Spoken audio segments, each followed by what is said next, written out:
श्री सुखदेव भगवान से पूछने लगे, महाराज आगे क्या हुआ? कहने लगे आगे एक गजेंद्र है, गजेंद्र बड़ा मतवाला है, भारी भरकम शरीर का है, अधिक शक्तिशाली है। गजेंद्र को अहंकार हो गया। भगवान ने कहा तुम्हारा अहंकार नष्ट करने वाला मैं हूं, मैं माया का पति हूं, और कोई माया का दर्शन मुझे कराना चाहे तो माया का मैं खजाना हूं, माया को जन्म मैंने दिया है। आप शक्तिशाली हो, शरीरधारी हो, तो इसका मतलब ये नहीं है छोटे छोटे शरीर के आकार वाले जीवों को आप परेशान करो। कभी कभी पशु पक्षियों को खदेड़ते हुए चले जाते, कभी कभी वो गजेंद्र अपनी सूंडी से बगीचों को उजाड़ रहे। भगवान ने कहा हे गजेंद्र, प्रारब्ध का फंदा तुम्हारे गले में जरूर पड़ेगा। भगवान ने माया को जन्म दिया। योग माया मुपाश्रिता, माया रूपे गिरह आया है। गिरह गजेंद्र को जल के अंदर खींच के ले गए। गजेंद्र जल पी रहे थे, पैर उनका जल के अंदर था, गिरह ने पकड़ा और अंदर खींच ले गया। धर्मशास्त्र कहते हैं, भागवतकार ने भी बताया है, 1000 वर्ष तक गिरह और गजेंद्र का युद्ध चलता रहा।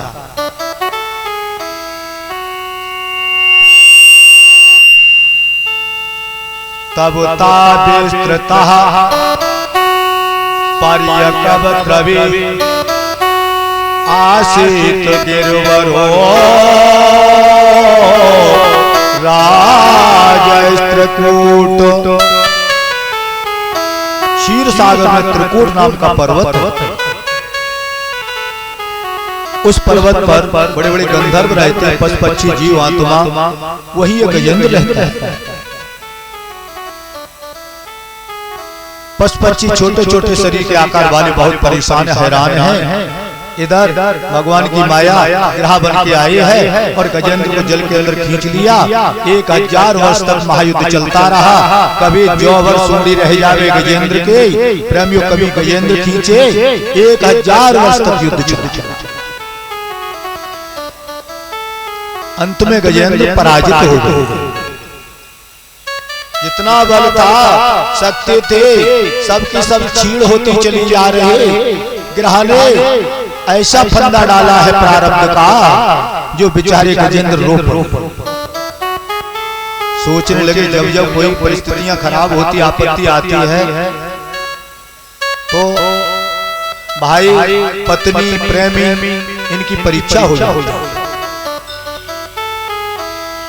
आगे देखा मुड़ करके तो हजारों पत्नियां खड़ी हैं।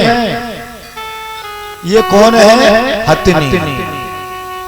आप हमारे पत्नी हो, हजारों बालक हैं गजेंद्र के, इस समय कोई सहयोग करने वाला नहीं है, परंतु सहयोग किया। हथनियों ने पैर पकड़कर आगे को खींचा, पीछे वाले का पैर पकड़े। इस प्रकार लाइन लगी हुई है। वो हाथियों के बच्चे भी लगे हुए हैं। गजेंद्र को प्रारब्ध के फंदे से मुक्त नहीं कर पाया। धीरज धर्म मित्र और नारी, धीरज धर्म मित्र और नारी,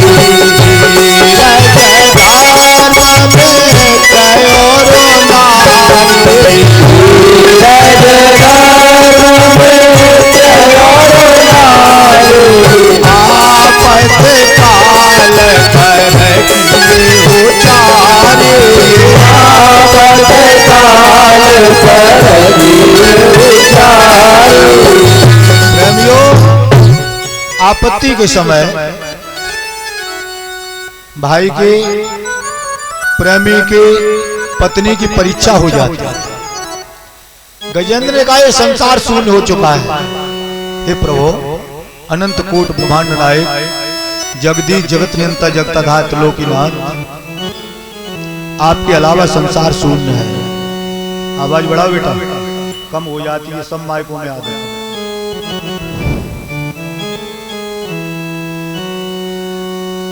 हे प्रभु, अनंत कोट ब्रह्मांड नायक जगदीश जगत नियंता जगतधात लोकीनाथ, आपके अलावा संसार शून्य हो जाता है। लोग विचार करते हैं हमारे परिवारजन है, भाई है, मित्र है, पत्नी है, मेरा सहयोग होगा, परंतु संसार शून्य है। ठाकुर, तुम्हारे अलावा कोई दूसरा है नहीं, मेरा सहयोग कीजिए। भगवान विष्णु गरुड़ पर सवार होते हैं और गजेंद्र की रक्षा के लिए आ रहे हैं। कथा कहां तक बताई जावे। गजेंद्र के नेत्रों से आंसू बह रहे हैं। कहने लगे, प्रभु मुझे ऐसा लगता है लोग आपका भरोसा करते हैं, आप भी धोखा दे रहे हो, मेरे प्राण संकट में हैं, प्रभु क्षमा कीजिए, शीघ्र दौड़े चले आओ। भगवान ने वाहन त्याग दिया, गरुड़ को छोड़ दिया, नग्न पैर दौड़े आए और इन्होंने गजेंद्र को देखा है। गजेंद्र ने सोचा सम्मान के लिए मेरे पास कोई सामग्री नहीं है, ना ही धन दौलत है, ना पुष्प है, न माला है, ठाकुर जी का सम्मान कैसे किया जाए।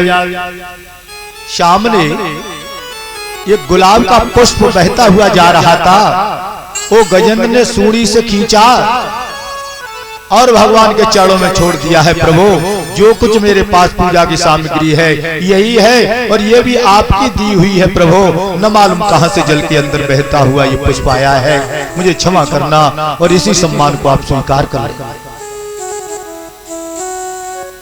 भगवान ने गजेंद्र को ग्रह से मुक्त कराया है, ग्रह का मान मर्दन किया है। बोलिए ग्रह मर्दन भगवान की विचार करो। एक पशु के बुलाए हुए भगवान दौड़े चले आए, हम और आप बुलाएंगे तो क्या नहीं आएंगे। ये भूल हमारी आपकी है, क्योंकि इतनी श्रद्धा ही नहीं रहती है। न पूजा करने का समय है, ना ध्यान का समय है, समय केवल लगा है पेट पालने में, उदर की पूर्ति हो जावे। अरे उदर की पूर्ति तो एक सूकर भी करता है। जो वचन दिया है माँ के गर्भ के अंदर, वो वचन को पूर्ण करना। गजेंद्र बार बार भगवान को प्रणाम करते और क्या कहते हैं, महाराज संसारी जन कहते मैं तुम्हारा सहयोग करूंगा, ये सब मिथ्या है। जो खुद ही कांटों में उलझे हैं वो दूसरे को फूलों का नजारा क्या दे। जो खुद ही सहारा लेते हैं, जो खुद ही सहारा लेते हैं, जो खुद ही सहारा लेते हैं, जो खुद ही सहारा लेते हैं, वो तुम्हें सहारा क्या देंगे, वो तुम्हें सहारा क्या देंगे, वो तुम्हें सहारा क्या देंगे, वो तुम्हें सहारा क्या देंगे, जो खुद सहारा लेते हैं, जो खुद सहारा लेते हैं, वो तुम्हें सहारा क्या देंगे, वो तुम्हें सहारा क्या देंगे, जो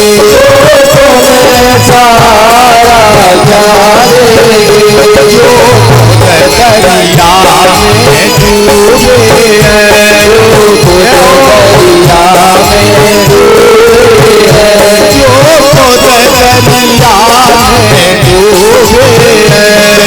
खुद दरिया में डूबे हैं, जो खुद दरिया में डूबे हैं, वो तुम्हें किनारा क्या देंगे, वो तुम्हें किनारा क्या देंगे, वो तुम्हें किनारा क्या देंगे, वो तुम्हें किनारा क्या देंगे, जो खुद सहारा लेते हैं, जो खुद सहारा लेते हैं, वो तुम्हें सहारा क्या देंगे,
भगवत प्रेमी चल रही आई कथा नेमी सार जैसी धरती पर विराजमान 88,000 ऋषियों के बीच सौनक महात्मा यही कथा का श्रवण करते हुए चले जा रही है। यही कथा पवित्र माता श्री भागवती मैया की गोदी में विराजमान धर्मक राजा परीक्षित सुखदेव भगवान से श्रवण करते हुए जा रहे हैं। राजा परीक्षित कहने लगे, महाराज मुझे एक तक्षक नाग का भय नहीं है, हजारों तक्षक नाग चले आने, मेरा शरीर वज्र के समान होता चला जाए। महाराज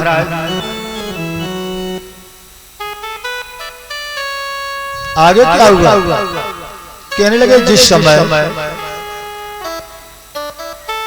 गजेंद्र लोचन था उस समय भगवान से यही कहा, संसारी जन स्वयं सहारा लेने वाले हैं, वो सहारा क्या दे सकते हैं। आगे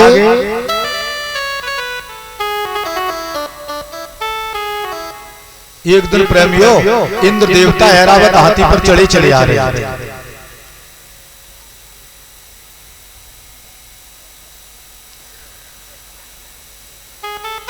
इंद्र देवता ऐरावत हाथी पर आ रहे थे, सामने दुर्वासा जी आ जाते। दुर्वासा जी ने सोचा इंद्र आ रहे हैं, चलो कोई बात नहीं, ये पदाधिकारी हैं, मुझे सम्मान करना चाहिए।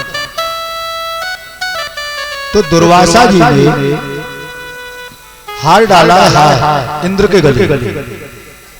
हार कहां से आया? दुर्वासा जी के गले में किसी भक्त ने हार डाल दिया था। वो सोच रहे मेरे पास और तो इस समय कोई पुष्प है नहीं, चलो यही हार में डालता हूँ। वो हार जैसे इंद्र के गले में डाला, इंद्र ने हार उतार करके तुरंत ही गजेंद्र के मस्तक पर रख दिया।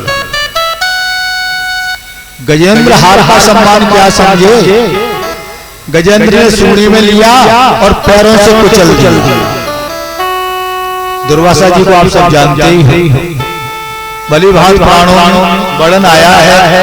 दुर्वासा जी को क्रोध बहुत जल्दी आता था। दुर्वासा जी ने कहा, आप पदाधिकारी हो, आपका अहंकार बढ़ता चला जा रहा है, मैं शाप देना जानता हूं। अरे सम्मान मैंने आपका किया था। हमारे भक्तों ने 6 महीने में गूंथ के ये माला बनाए थे, मुझे भली भांति मालूम है। वो कहते थे महाराज रात्रि भर में माला बनाता रहता, विचार करता रहा। हमारे गुरुजी आए, उनके गले में डाल जाए ये माला। आपने माला बनाने वाले का अपमान उसका ही नहीं बल्कि दुर्वासा का भी अपमान है। जाओ मैं साथ दे रहा हूं, हे इंद्रो आप ही नहीं सभी देवता श्रीहीन हो जाओ। श्री माने लक्ष्य, जब धनहीन हो जाओगे तो अपने आप पराजित हो जाओगे।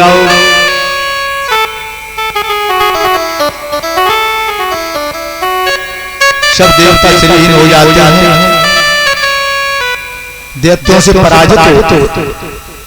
दैत्य देवता में महायुद्ध हुआ, उसमें देवता पराजित है। पराजय का मुंह देखो।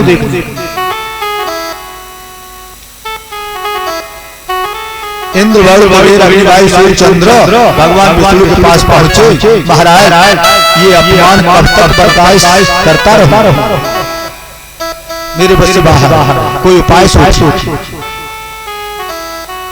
विष्णु ने बहुत अच्छी सलाह दी। अरे यो अपि संदेया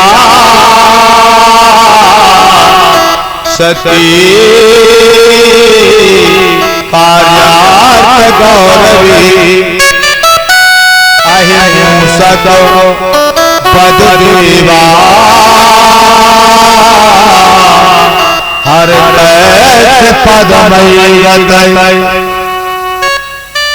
अहिंसक बद देवा।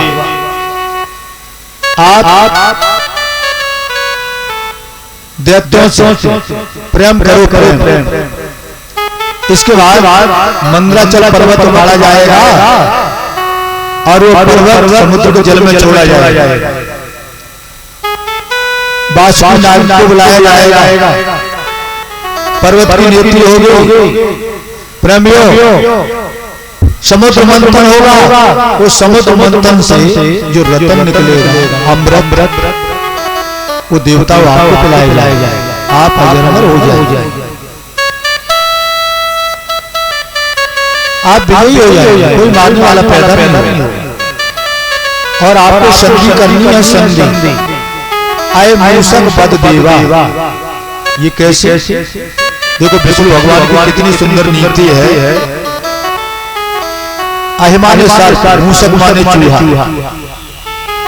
एक सर्प पिटारी के अंदर बंद है, 6 महीने व्यतीत हो गए। चूहा पिटारी से सर्प ने देखा, उसने बुलाया, भैया आप अपने दांतों से जो काट की पिटारी है इसको काट। चूहा बड़ा होशियार, चूहे ने कहा मुझे मालूम है आप बहुत समय से काट के पिटारी में बंद हो, यदि मैंने दांतों से पिटारी को काट दिया, आप बाहर आके सबसे पहले मेरा ही भोजन बनाओ, क्योंकि सर्प चूहे को बसता है दुश्मन। भैया अब तो मैंने सर्पों को खाना छोड़ दिया। एक बार नैमिषारण्य गया, मिस्र गया, तो तीर्थों में मैंने संकल्प लिया है मैं चूहों का भोजन नहीं बनाता। बोला वाला चूहा आ जाता है सर्प की बातों में, दांतों से पिटारी को काटा गया। सर्प जैसा ही बाहर आया, सबसे पहले चूहे को ही गोविंदाय नमो नमः, उसी चूहे का भोजन बनाया। तो विष्णु कहते हैं देवताओं हमारी यही सलाह है आप दैत्यों से संधि करो, प्रेम करो। अकेले आप ताकत नहीं, शक्ति नहीं, वो मंदराचल पर्वत को उखाड़ के ले आया। यही हुआ। देवताओं से दैत्यों से प्रेम हो जाता है, दोनों पार्टी मिलकर के पर्वत को उखाड़ती हैं। पर्वत उठाया है देवता और दैत्यों ने, चलते बने रास्ते में पर्वत गिर जाता है, बोझिला हो गया। कुछ दैत्य दब करके प्राण छोड़ देते हैं, किसी का कोपड़ निकलता है, कोई नेत्रहीन हो जाता है। देवताओं ने भगवान का ध्यान किया, विष्णु प्रकट हुए, उन्होंने कहा ये हमारी माया है, हमारी इच्छा है। हजारों दैत्य इसमें दब करके मर चुके हैं, आगे चल करके और भी विचार किया जाएगा, मुझे तो दैत्यों का संहार करना। अब पर्वत कौन ले जाए? देवता कहने लगे प्रभु मेरे बस से बाहर है। विष्णु भगवान ने कहा कोई बात नहीं, इस पर्वत को मैं ले जाऊंगा। गरुड़ पर सवार होते हैं और पर्वत को गरुड़ की पिठिया पर रखा है। विष्णु भगवान समुद्र के जल में लेकर और उन्होंने जल के अंदर पर्वत को छोड़ा है। मैं तो ये कहूंगा गरुड़ देवता साधारण नहीं, जो भगवान का वाहन है। विचार करो, जो देवताओं से पर्वत नहीं उठ रहा है, उस पर्वत को गरुड़ देवता ने पिठिया पर रखा है, भगवान विराजमान है। वो पर्वत समुद्र के जल में जाकर के छोड़ा।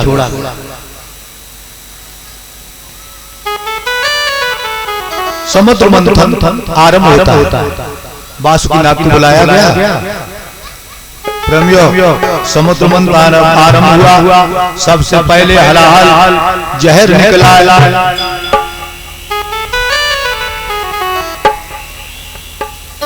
हरिपोस्ता जग्रय पूर्वम देवास्तो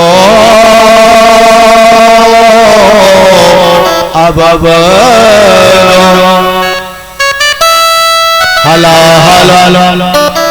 हलाहल जहर निकला है। जहर कौन? देवता हट जाते हैं, दैत्य सामने हैं।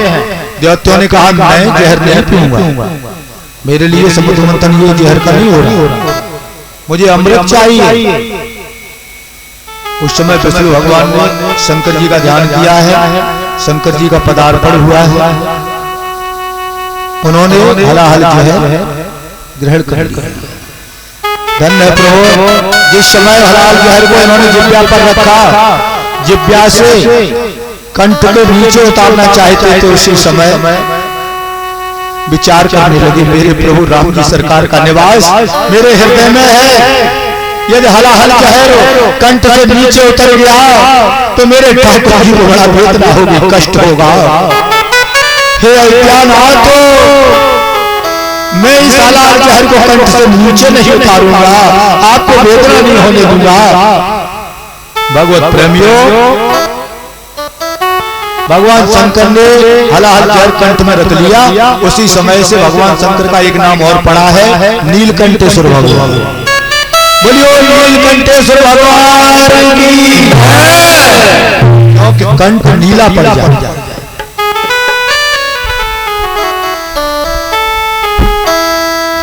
ओम नमः शिवाय, ओम नमः शिवाय, ओम नमः शिवाय, ओम नमः शिवाय,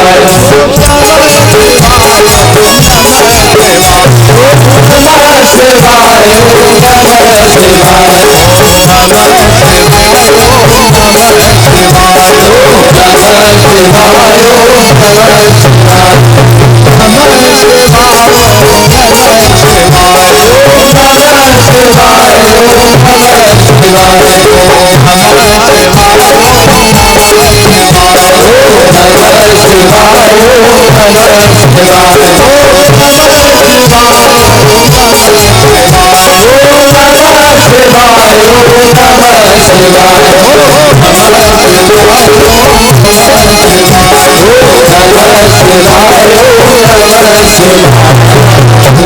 उमापति महादेव की जय। भगवान शंकर ने अपना कंठ नीला कर लिया। ये 11 रुद्र हैं और स्वरों के नाम सुनो।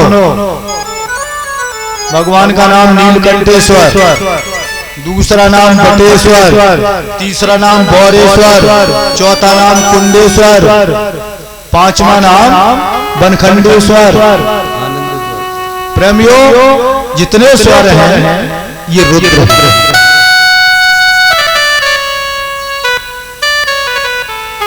सोने का पर्वत है। प्रेमियों, मंदराचल पर्वत जल के अंदर धीरे धीरे डूबने लगा। भगवान विष्णु ने विचार किया ये पर्वत जल के अंदर डूब जाएगा, समुद्र मंथन नहीं हो पाएगा, मुझे अमृत निकालना है। भगवान कच्छप स्वरूप में आते हैं। इन्होंने पर्वत को धारण किया है पिठिया पर। ऐसा लग रहा है मानो भागवतकार ने बताया है जैसे कोई पिठिया खुजला रहा है। भगवान ने पर्वत को पिठिया पर रखा और समुद्र मंथन फिर आरंभ हो जाता है। कच्छप स्वरूप धारण किया है। उसी समय से भगवान का एक नाम कच्छप भगवान पड़ा। समुद्र मंथन करने पर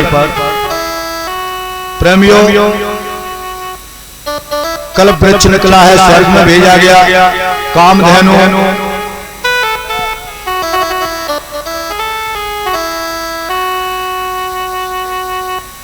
हलाहल विष, कामधेनु गाय, उच्च श्रवा घोड़ा, ये इंद्र को सौंपा गया है।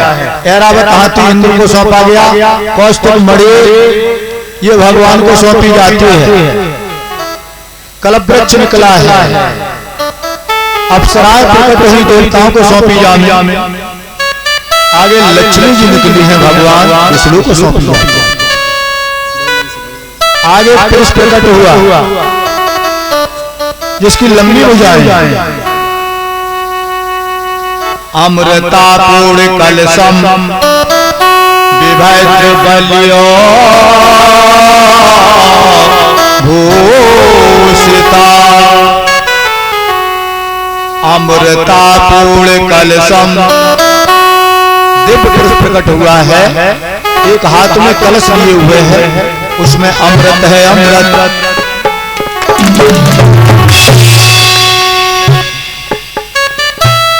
देखियो भैया, यहाँ पर हमारे चौहान साहब बहुत हाथ डलवा रहे हैं। किसी दिन राजीव गांधी जैसा हार ना हो जाए।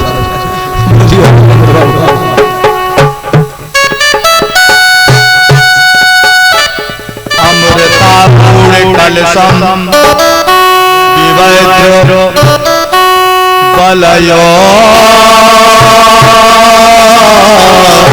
भूषिता। सवै भगवता साक्षादो विष्णु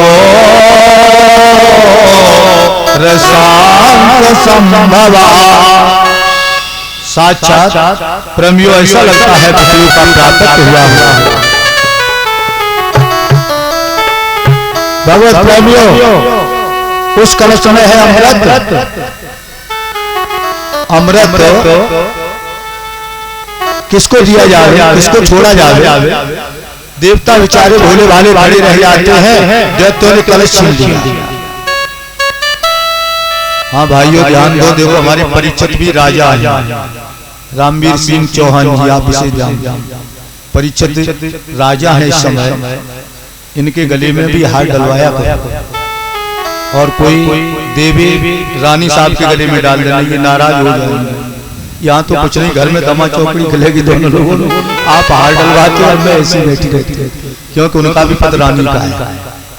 भगवत प्रेमियों, दैत्यों ने कलश छीन लिया। अब देवताओं के हाथ कैसे लगे कलश? देवता बड़ा दुखी है, रोने लगे। भगवान विष्णु दर्शन देते हैं, देवताओं घबराओ मत, धैर्य रखो, ये हमारी इच्छा है। मैं जो करता हूँ अच्छा ही करता हूँ। अमृत का जो बंटवारा होगा देवताओं पहले आप लोगों को मिले। दैत्य शक्तिशाली हैं, अमृत कैसे हाथ में आएगा? हाथी की सूंडी में गन्ना पहुंच जावे फिर लेना असंभव है। दैत्यों के हाथ से अमृत मिलने वाला नहीं। भगवान विष्णु ने कहा वो कलश को मैं अपने हाथों में ले लूंगा, आप चिंता ना करो। थोड़ा समय भगवान विष्णु को उस समय प्रेमियों मोहिनी स्वरूप धारण करना पड़ा। जिस स्वरूप का दर्शन भगवान शंकर ने किया था वो बेचैन हो जाते थे, वही स्वरूप आज भगवान ने धारण किया है। भगवान विष्णु मोहिनी स्वरूप धारण करके माते विद्या सुगर धरे ओटन लाए रजवाए, कानन कुंडल पहन प्रभु ओ काजर कोर समारे लय।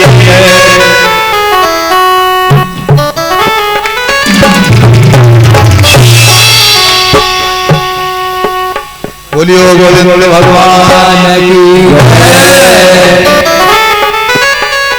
माते बिनिया सुगर धरे ओटन लाए रजवाए, कानन कुंडल पहन प्रभु ने ओ काजर कोर समारे लय, समारे लय। पिटकस बांध जांगिया पहनो ऊपर गंगरा जान पड़े, पाइन में पहन लई पैजनिया मार्ग में जनकार पड़े। गगन गगन की आवाज हो रही है, हाथों में कलाइयों में चूड़ियां बाज रही हैं, पैरों में मोरचाप बिछिया है। भागवतकार कहते हैं योग माया उपासता, भगवान ने श्रृंगार तो बनाया परंतु विचार करने लगे यदि बिछियों की तरफ हो दैत्यों का ध्यान जाएगा तो मैं अमृत का कलश नहीं ले पाऊंगा। बिछिए उतार अब नजर आने लगे भगवान कोई विवाह योगी बेटी है। दैत्य सामने खड़े हुए थे, जैसे ही करीब पहुंचना हुआ एक दैत्य ने कहा भैया बहुत अच्छी व्यवस्था होती चली जा रही, देखो हमारा नहीं हुआ है विवाह और ये देवी सामने आ रही है, इसके साथ मेरा विवाह हो।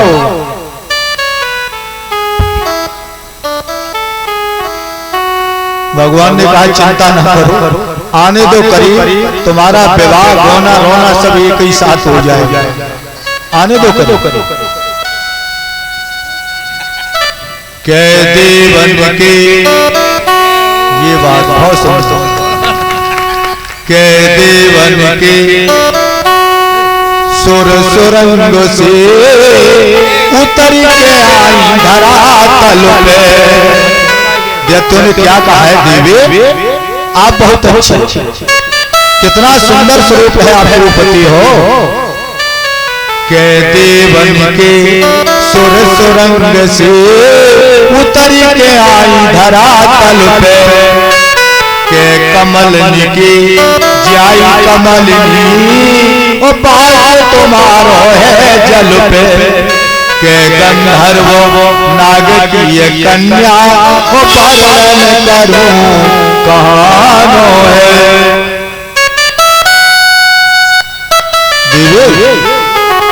आप चारों तरफ क्यों भटक रहे हैं, आप चिंता ना करें। भगवान ने क्या कहा स्त्री स्वरूप में, ढूंढत फेरू योग्य पर अपने मिले पति मोहले सानी। मैं पति की खोज में हूं, बात बन जाती है। दैत्यों ने कहा पहले मेरी बात सुनो, और तो जो कुछ मामला बढ़ेगा वो आगे जाएगा, पहले हम दो भाइयों का झगड़ा है और दोनों ही एक पिता की संतान है, एक तरफ दैत्य है एक तरफ देवता है। देखो अलग ना समझो, एक ही पिता की संतान है, कश्यप पौत्र है, परंतु झगड़ा बढ़ता चला जा रहा है। इस कलश में है अमृत, हमारी इच्छा ये है देवे, आप बहुत अच्छी हो, भले घराने की बेटी हो, इस कलश को अपने हाथ में लो और अपने हाथ से बंटवारा करो। भगवान ने कहा स्त्रियों की बात का भरोसा नहीं होता, माता बुरा धोखे से निकल। भागवत में ऐसा आया, ऐसा क्यों आया है? भगवान ने अपनी बात मजबूत की है। जिससे कार्य बनाना होता है वो प्रेमी अपनी बुराई, मेरे द्वारा बात का बंटवारा होगा। जी हाँ, देवियों ने कब कब पंचायत तोड़ी, बताओ। ये नारियों का काम नहीं है, भगवान कहते हैं हमारा काम नहीं। आप सब इतने बड़े विशाल भारी भरकम शरीर के हो, अरे एक पिता की संतान हो, दैत्य देवता, आप इसमें बंटवारा करो। दैत्यराज बलि ने कहा महाराज ये बंटवारा मेरे द्वारा नहीं होगा। अपने भाइयों में आपस में चर्चा करते हैं, इसी देवी को कलश सौंपो। प्रेमियों कलश देवी को सौंप दिया। भगवान के हाथों में कलश आया है। नारी स्वरूप में है भगवान, मोहनी स्वरूप है। दैत्यों का भाव ये हमारी, ये बेटे देवे बड़ा पवित्र है, ये हमारी। बहुत से प्रश्न ऐसे हैं जो समझाए बताए नहीं, समझ।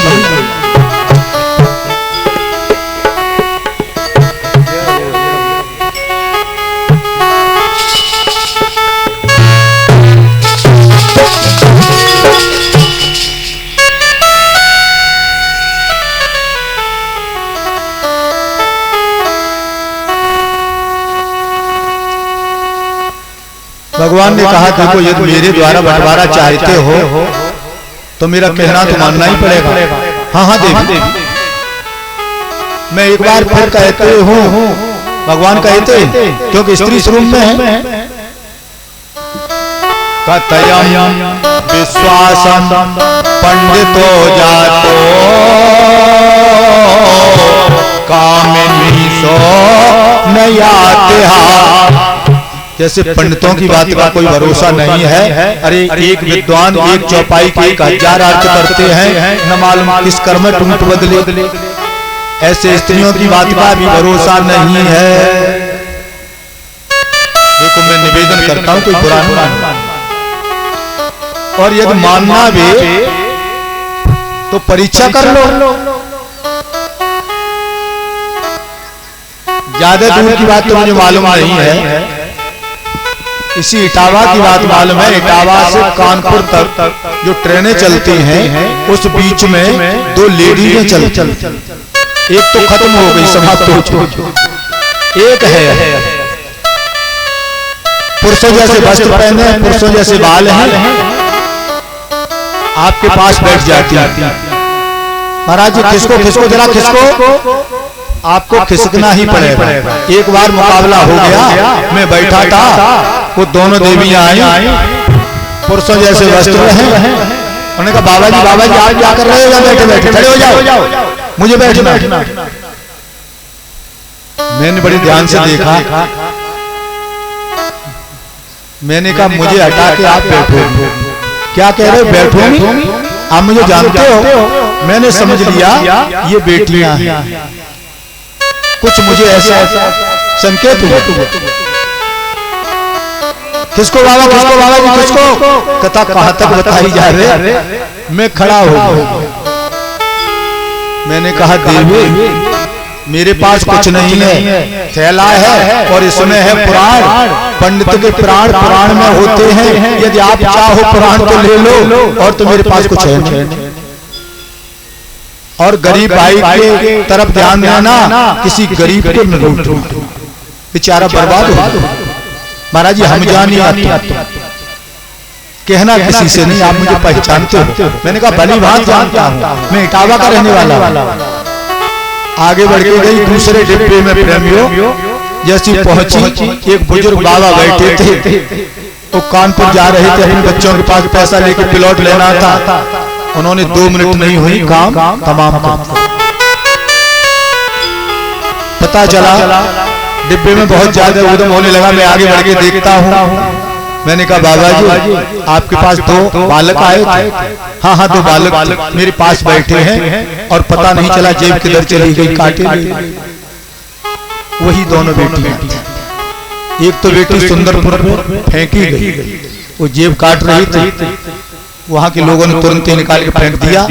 एक बाकी है।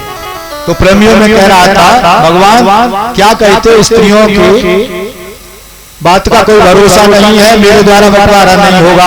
भगवान अपनी बात मजबूत करते चले जा रहे। दैत्यराज बलि ने कहा देवे बंटवारा आपके द्वारा ही होगा, प्रसाद लेके जाना। इन्होंने शर्त रखी। शर्त में क्या रखा गया है? एक बहुत बड़ी कढ़ाई है, उसमें तस्मई बनाई है और ये कहा ये तस्मई जो खा जाएगा उसी को अमृत मिलेगा।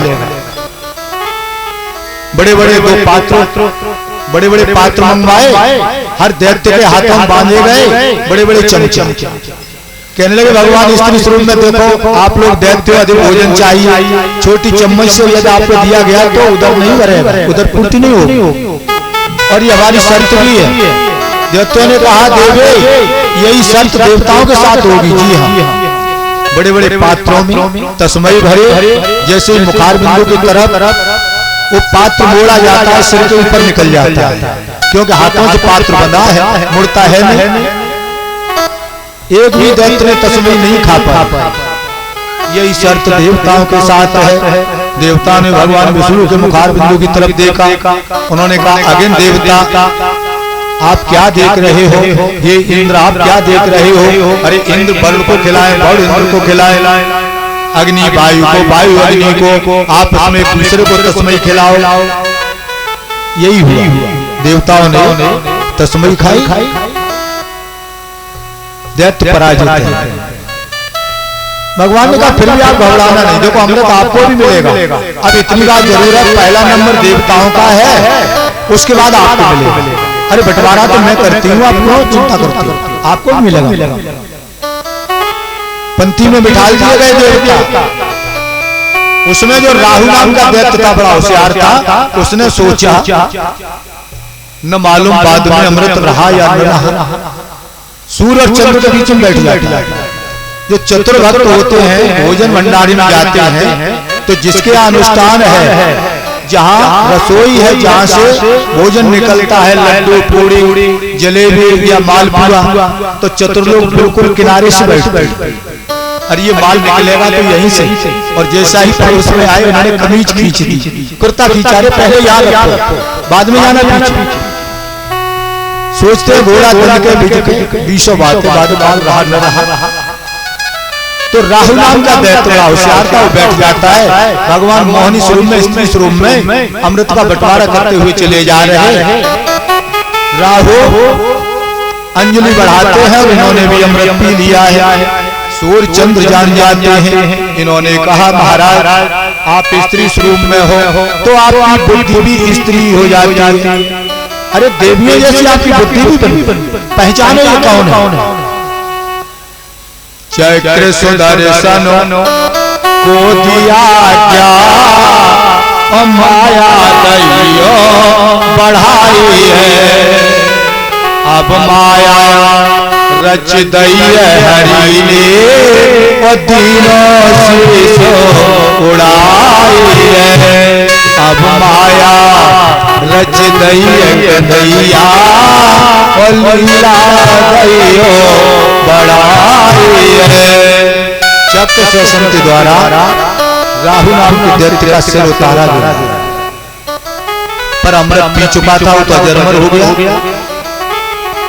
राहु ने कहा हे सूर्य चंद्र आपके द्वारा हमारी पोल खोली जावे, आप चिंता न करो, इसका बदला चुका के रहो। तो अमावस्या पूर्णिमा के समय जो चंद्र ग्रहण सूर्य पड़ता है, और राहु नाम का दैत्य बदले की भावना लेकर के आता है और सूर्य चंद्र पर अपना आक्रमण किया करता है। बोलियो राजप्यारे भगवान की जय। आगे चल करके देवता विजयी हुए हैं। देवताओं ने भगवान के गुणानुवाद गाए।